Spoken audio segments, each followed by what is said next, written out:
पुराने ज़माने की बात है। किसी जगह एक गरीब आदमी टूटे फूटे बोसीदा मकान में रहता था। मकान इतना बोसीदा हो चुका था कि एक दिन अचानक ज़मीन पे आ गिरा। उस गरीब आदमी को एक नया मकान बनाने की फ़िक्र हुई। बाल बच्चों का पेट काट कर और लोगों से कर्ज लेकर उसने नया मकान बनवाना शुरू कर दिया। दीवारें खड़ी हो गई, दरवाज़ा बन गया, लेकिन घर की छत के लिए गरीब के पास पैसा न बचा। चुनांचे उसने छत की जगह पर टाट बिछाकर उस पर मिट्टी डाल दी और अपने बीवी बच्चे समेत नए मकान में आकर रहने लगा। उसने सोचा बरसात होने तक मैं इस छत को ठीक कर लूँगा। उसी मोहल्ले में एक चोर रहता था।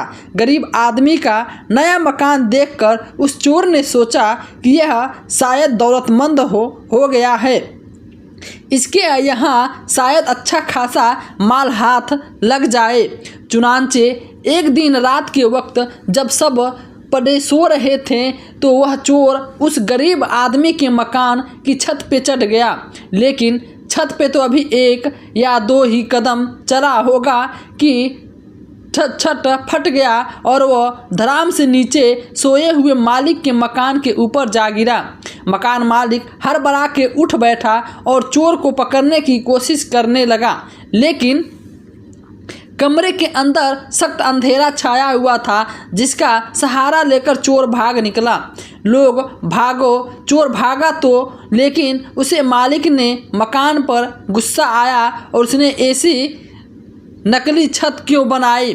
चुनांचे चोर अगले दिन ही फरियाद लेकर बादशाह के पास पहुंचा और उसने बादशाह से कहा, दानिमसन बादशाह, मैंने एक घर में एक चोरी करना चाहिए और मकान की छत पे चढ़ गया, लेकिन छत की जगह टाट बिछा हुआ था। मैं नीचे गिर गया और मेरी टांग टूटते टूटते रही। असल ये बात हुई, मालिक मकान को सजा दे। बादशाह ने मालिक मकान को बुलवाया और उससे पूछा, क्यों, ये बात सच है? ये आदमी कल रात तुम्हारी छत पे टूट जाने की वजह से नीचे गिर गया? जी हाँ हुजूर, बिल्कुल ये बात सच है। मालिक मकान ने कहा, ऐसा कहिए कि ये आदमी मेरे ऊपर गिरा, वरना इसकी टांग जरूर टूट जाती।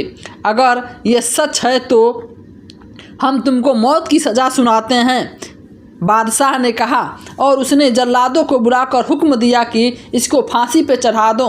गरीब मालिक मकान ने बादशाह के कदमों में गिर पड़ा और कहा, बादशाह सलामत, मुझको क्यों फांसी दी जा रही है?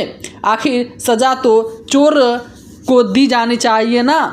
तो बादशाह ने कहा, तुम चुप हो जाओ, और गुस्से में कहा, तुम्हें मुझको नसीहत करने की ज़रूरत कैसे हुई? गरीब मालिक मकान ने देखा कि इस तरह बादशाह से इंसाफ कोई उम्मीद नहीं है। उसने बादशाह से कहा, बादशाह सलामत, मेरा कोई कसूर नहीं है, टाट तो राज मजदूर ने बिछाया है, कसूर उसी का है, उसी ने खराब टाट बिछा दिया है। तब बादशाह ने हुक्म दिया कि उसको रिहा कर दो और जाओ उस राज मजदूर को फांसी पे चढ़ाओ दो।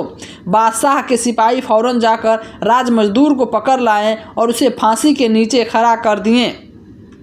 तब वह बादशाह से कुछ अर्ज किया और इजाज़त मांगी तो उसने कहा, बादशाह सलामत, मेरा कोई कसूर नहीं है, सारा कसूर उस आदमी का है जिसने टाट बनवाया है। अगर उसने टाट पक्के और मजबूत बनाए होते तो उस पर कोई चलता फिरता तो वो न फटता और न ही खराब होता। बादशाह ने हुक्म पर राज मजदूर को भी छोड़ दिया गया और फिर टाट बनाने वाले को पकड़ कर लाया गया। उसने बादशाह के सामने पेश किया गया तो बादशाह ने उससे पूछा, क्या टाट तुमने ही बनाई है? जी हाँ हुजूर, मैंने ही बनाए थे, उस आदमी ने कहा, जवाब दिया। तब वह, पूरा कसूर तुम्हारा है, बादशाह ने गरज कर कहा और फिर बादशाह ने उसे फांसी पे चढ़ाने का हुक्म दे दिया। 5 बादशाह सलामत, मैं आपसे एक बात अर्ज करना चाहता हूँ। बनाने वाले ने कहा, बात यह है कि मेरे बनाए हुए टाट हमेशा पक्का और मजबूत होते हैं, लेकिन जिस वक्त ये टाट बन रहा था उसी वक्त मेरे एक पड़ोसी ने जिसे कबूतर उड़ाने का शौक़ है उसने कबूतर उड़ा दिया।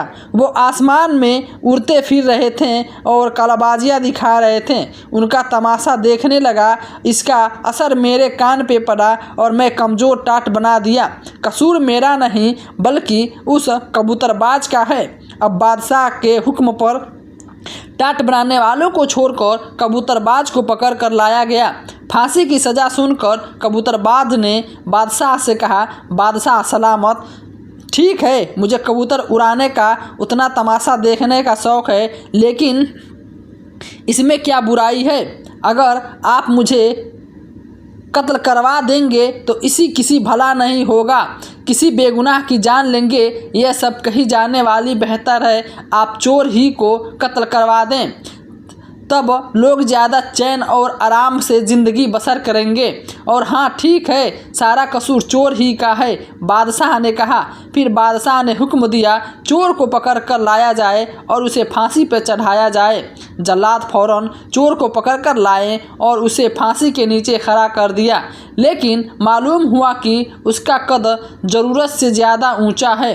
उसके पांव किसी तरह भी ज़मीन से ऊपर नहीं उठ रहे हैं। बादशाह को इसकी इल्तिला दी गई तो उसने चिल्लाकर कहा, बेवकूफ़ कहीं के, यह छोटी सी बात है भी मुझसे पूछते हो? चोर का यह कद अगर लंबा है तो किसी ऐसे आदमी को क्यों नहीं पकड़ कर लाते जिसका कद थोड़ा नीचा हो? इसकी बात यह तुम्हारी समझ में नहीं आती। जल्लाद दौड़ते हुए नज़दीक चौराहा पे गया, एक छोटे कद वाले आदमी को टिका, एक बूढ़ा पीठ पे उठाया और लेकिन नज़र आया।